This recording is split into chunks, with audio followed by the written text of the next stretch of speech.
안녕하세요. 이코노 클립입니다. 오늘은 정말 굵직한 소식들이 많습니다.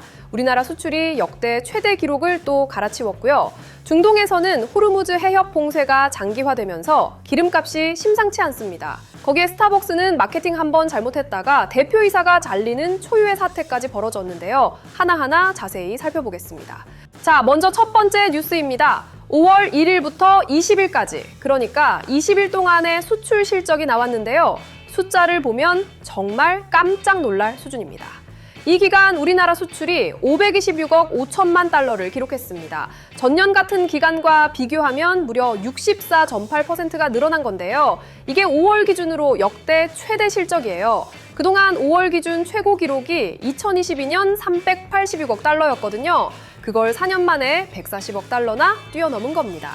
그런데 이 역대급 수출의 1등 공신이 뭐냐? 바로 반도체입니다. 반도체 수출이 219억 5천만 달러를 기록했는데요. 이게 전년 대비 202.1% 증가한 수치예요. 쉽게 말해서 작년에 2를 팔았다면 올해는 3을 판 거죠. 3배가 넘는 겁니다. 여기서 잠깐 왜 이렇게 반도체 수출이 폭발한 걸까요? 크게 3가지 이유가 있습니다. 첫째, AI 반도체 수요가 여전히 뜨겁습니다. 전 세계적으로 AI 데이터 센터 건설이 가속화되면서 고대역폭 메모리라고 하는 HBM이나 고성능 D램 수요가 계속 늘고 있거든요. 이건 뭐냐면 챗GPT 같은 AI 서비스를 돌리려면 엄청난 양의 반도체가 필요한데 그 수요가 줄어들 기미가 전혀 없다는 겁니다. 둘째, 반도체 가격이 많이 올랐습니다. 작년 하반기부터 메모리 반도체 가격이 본격적으로 반등하기 시작했는데요. 올해 들어서도 그 상승세가 이어지고 있어요. 물량도 늘고 단가도 올랐으니 수출액이 폭발적으로 증가한 거죠. 셋째, 기저효과도 있습니다. 작년 같은 기간에는 반도체 업황이 아직 본격적인 회복 전이었거든요. 그래서 비교 기준 자체가 낮았기 때문에 증가율이 더 크게 보이는 측면도 있는 거예요. 물론 그걸 감안하더라도 202%라는 숫자는 대단한 겁니다. 반도체만 잘 나간 게 아닙니다. 컴퓨터 주변기기 수출은 305% 증가했고요. 석유 제품도 46.3% 늘었습니다. 전체 수출에서 반도체가 차지하는 비중이 41.7%까지 올라갔는데요. 이건 전년 동기 대비 19포인트나 상승한 겁니다. 수출 10달러 중 4달러 이상이 반도체에서 나온다는 뜻이에요. 나라별로 봐도 성적표가 좋습니다. 중국으로의 수출이 96.5% 늘었고요. 미국은 79.3%, 베트남 70.2%, 대만은 110.4%나 증가했습니다. 특히 대만 수출이 2배 넘게 뛴 건 TSMC 같은 파운드리 업체들이 우리 반도체 소재와 장비를 많이 가져갔기 때문으로 보입니다. 그리고 무역 수지, 그러니까 수출에서 수입을 뺀 금액이 110억 달러 흑자를 기록했습니다. 우리 원화로 환산하면 대략 16조 7천억 원 정도 되는 금액인데요. 이 정도면 상당히 튼튼한 흑자 기조를 유지하고 있는 거죠. 자, 그러면 우리 생활에는 어떤 영향이 있을까요? 수출이 잘 되면 일단 고용이 늘어납니다. 반도체 공장이 풀가동되면 관련 일자리도 늘어나고 부품이나 소재를 납품하는 중소기업들도 덩달아 바빠지거든요. 또 기업 실적이 좋아지면 주식시장에도 긍정적인 신호가 됩니다. 다만 걱정도 있습니다. 반도체 한 품목에 대한 의존도가 너무 높다는 점이에요. 수출의 40% 이상을 반도체 하나에 기대고 있으니 만약 반도체 경기가 꺾이면 전체 수출이 크게 흔들릴 수 있거든요. 전문가들은 반도체 슈퍼사이클이 당분간 이어질 것으로 보고 있지만 이런 호황이 영원히 계속되지는 않는다는 점도 기억해야 합니다. 또 하나, 미국과 중국 사이의 반도체 규제 갈등이 여전히 변수입니다. 미국이 중국에 대한 반도체 수출 규제를 더 강화할 경우 중국향 수출에 영향이 있을 수 있거든요. 지금은 잘 나가고 있지만 이런 리스크 요인들은 계속 모니터링해야 할 부분입니다. 한 가지 더 짚어드리자면요. 이번 수출 호조가 내수 경기와는 좀 다른 흐름을 보이고 있다는 점도 중요합니다. 수출은 역대급인데 국내 소비 경기는 아직 살아나지 못하고 있거든요. 이른바 수출과 내수의 디커플링 현상이 나타나고 있는 건데요. 반도체처럼 대기업 위주의 수출이 늘어나는 것과 동네 자영업자분들이 체감하는 경기는 분명 다를 수 있다는 점. 이 부분도 함께 생각해 볼 필요가 있습니다. 결국 수출 호조의 과실이 얼마나 넓게 퍼지느냐가 올해의 경제의 핵심 과제가 될 것 같습니다. 두 번째 뉴스로 넘어가겠습니다. 이건 여러분의 지갑에 직접 영향을 주는 소식인데요. 호르무즈 해협 봉쇄가 장기화되면서 우리나라 유조선이 홍해로 돌아가고 있다는 이야기입니다. 먼저 상황을 정리해 드릴게요. 호르무즈 해협이 뭔지부터 설명하겠습니다. 중동 페르시아만에서 바깥바다로 나가는 좁은 통로가 있는데 그게 호르무즈 해협이에요. 전 세계 원유의 약 20%가 이 좁은 바닷길을 통해 운송됩니다. 그런데 이란과의 갈등이 격화되면서 이 해협이 사실상 봉쇄된 상태인 거죠. 비유하자면 이런 겁니다. 서울에서 부산 가는 고속도로가 딱 하나밖에 없는데 그 고속도로가 막힌 거예요. 그러면 어떻게 해야 할까요? 국도로 돌아가야 하겠죠.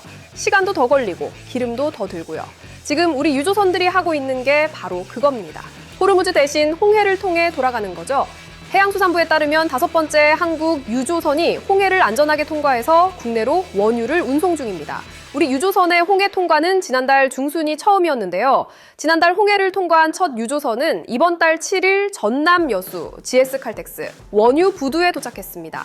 이번에 홍해를 통과한 유조선은 사우디아라비아 얀부항에서 원유를 적재한 것으로 알려졌고요.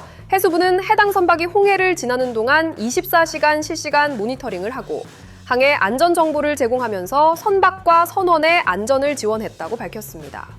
자, 여기서 중요한 게 뭐냐면요. 이렇게 돌아가면 비용이 확 올라간다는 겁니다. 기존 호르무즈 해협 경로보다 항해 거리가 크게 늘어나고요. 그만큼 운송 시간도 더 걸립니다. 선박 연료비, 보험료, 인건비가 다 추가되는 거예요. 이 비용은 결국 어디로 전가되느냐? 바로 우리가 내는 기름값에 반영되는 겁니다. 실제로 국제유가를 보면 상황이 심상치 않습니다. 미국 서부 텍사스산 원유인 WTI가 배럴당 104달러를 넘었고요. 영국 브렌트유는 배럴당 112달러까지 올랐습니다. 올해 초만 해도 80달러대였던 걸 생각하면 엄청나게 뛴 거죠. 더 걱정스러운 건 이란이 일부 선박에 최대 200만 달러의 통행료를 부과하기 시작했다는 보도까지 나왔다는 겁니다. 바다를 지나가는데 통행료를 내라니. 이건 사실상 해적질이나 다름없는 건데요. 이런 상황이 계속되면 해운 물류비가 더 오를 수밖에 없습니다. 우리 생활에는 어떤 영향이 있을까요? 가장 직접적인 건 주유소 기름값입니다. 국제유가가 오르면 2주에서 4주 정도 시차를 두고 국내 주유소 가격에 반영되거든요. 지금 추세라면 리터당 2,000원을 넘기는 건 시간 문제로 보입니다.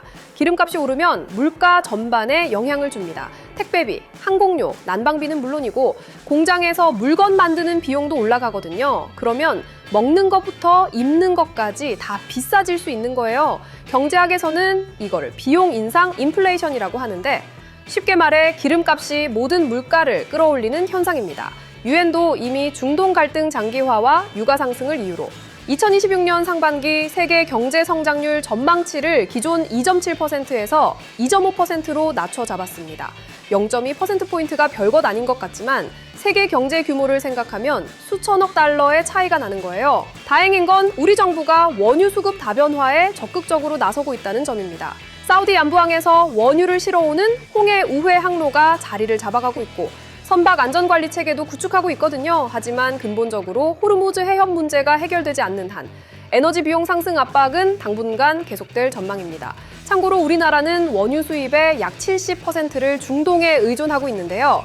이 비중을 줄이기 위해 미국산 셰일 오일이나 아프리카산 원유 도입도 검토되고 있습니다. 에너지 안보라는 게 평소에는 잘 느끼지 못하지만 이런 위기 상황이 되면 얼마나 중요한지 실감하게 되는 거죠. 마지막 뉴스입니다. 이건 기업의 위기 관리가 얼마나 중요한지를 보여주는 사례인데요. 스타벅스 코리아가 마케팅 한 번 잘못해서 대표이사가 하루 만에 잘리는 초유의 사태가 벌어졌습니다. 사건의 발단은 이렇습니다. 5월 18일 스타벅스 코리아가 텀블러 할인 행사를 진행하면서 탱크데이라는 이름을 붙이고 책상에 탁 같은 문구를 사용했어요. 그런데 5월 18일이 무슨 날이죠? 네, 5.18 민주화운동 기념일입니다. 탱크라는 단어가 5.18과 결합되면서 민주화운동을 조롱한다라는 비판이 폭발적으로 쏟아졌습니다. 비유하면 이런 거예요. 현충일에 어떤 기업이 전쟁 할인이라는 프로모션을 했다고 생각해보세요. 아무리 의도가 없었다고 해도 이건 상식적으로 있을 수 없는 일이잖아요. 스타벅스가 바로 그런 실수를 한 겁니다. 그 사태가 어떻게 전개됐는지 보겠습니다. 논란이 터지자 신세계그룹 정용진 회장이 직접 사과에 나섰고요. 불과 하루 만에 손정현 스타벅스 코리아 대표를 정격 해임했습니다. 대한민국에서 대기업 대표이사가 마케팅 논란으로 하루 만에 해임된 사례는 거의 전례가 없는 수준입니다. 미국 스타벅스 본사도 별도로 사과문을 발표했는데요. 한국에서 5.18 광주 민주화운동 기념일과 겹쳐 발생한 용납할 수 없는 마케팅 사안에 대해 깊이 사과한다는 내용이었습니다. 경영적 영향도 상당합니다. 스타벅스 코리아의 대주주인 이마트 주가가 논란 발생 후 이틀 동안 10.8%나 하락했어요. 시가총액으로 따지면 수천억 원이 날아간 겁니다. 마케팅 실수 하나의 대가치고는 정말 어마어마한 비용이죠. 스타벅스 코리아는 이후 전국 매장에 2차 사과문을 게시하면서 현장 직원들을 향한 비난을 자제해달라고 호소하기도 했습니다. 사건의 책임이 본사 온라인 사업 운영에 있지 매장에서 일하는 직원들에게는 없다는 점을 강조한 건데요. 현장에서 직원들이 고객들의 항의에 시달리는 2차 피해가 발생한 거예요. 경찰도 수사에 나섰습니다. 5단계 결제 라인을 거쳐 승인된 이 프로모션이 어떤 과정을 거쳐 만들어졌는지 조사하고 있는데요. 의도적이었는지 단순 실수였는지가 핵심 쟁점입니다. 이 사건이 기업들에게 주는 교훈은 뭘까요? 첫째, 기념일과 역사적 사건에 대한 감수성 체크가 마케팅의 기본 중 기본이라는 겁니다. 둘째, 소셜미디어 시대에는 한 번의 실수가 돌이킬 수 없는 결과를 만든다는 거예요. 예전에는 논란이 생겨도 며칠이면 사그라들었는데 지금은 실시간으로 확산되고 증폭됩니다. 셋째, 위기관리 속도가 중요합니다. 신세계그룹이 하루 만에 대표를 해임한 건 아주 빠른 대응이었는데요. 전문가들은 이런 신속한 조치가 사태를 더 키우지 않는데 기여했다고 평가합니다.